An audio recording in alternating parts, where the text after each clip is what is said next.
मां तो इहो थो पुछां त सरदार हुजण जे बावजूद मूं तोखे एतिरी इज़त ॾिनी, दोस्त वारी हैसियत ॾिनी, ऐं मोटे में तूं छा ॾिनो मूंखे?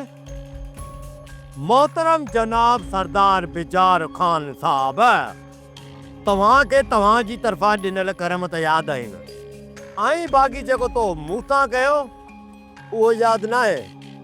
तो जेको कुझु कयो उहो बि मूंखे यादि आहे, बल्कि चङी तरह यादि आहे।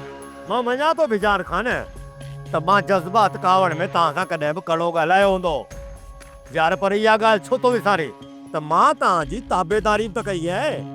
तो सालीअ जी भेण सां छेड़खानी करे उन्हनि खे मुंहिंजो जानी दुश्मन बणाए छॾियो आहे। सुभाणे हू मूं ते हमलो करे मूंखे मारे विझनि त पोइ?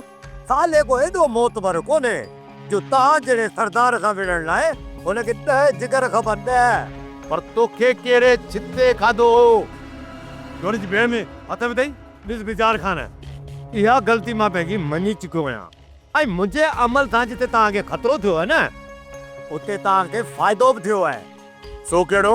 ताले वारनि खे इहो अंदाज़ो 100% थी वियो हूंदो त तव्हांजा हैंड्स केॾा डिघा आहिनि, मतिलबु त हथ केॾा डिघा आहिनि।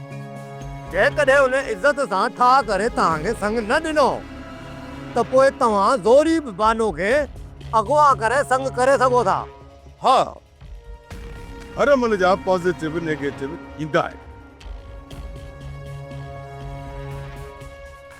पर मूंखे तूं इहो ॿुधाए त शामराद वारनि खे किथे लिकाए रखियो अथई?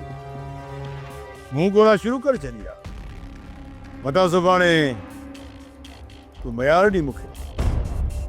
सब्सक्राइब कयो असांजो official YouTube channel Sindh TV HD drama ऐं वधीक अपडेट लाइ बेल आइकन खे क्लिक करियो।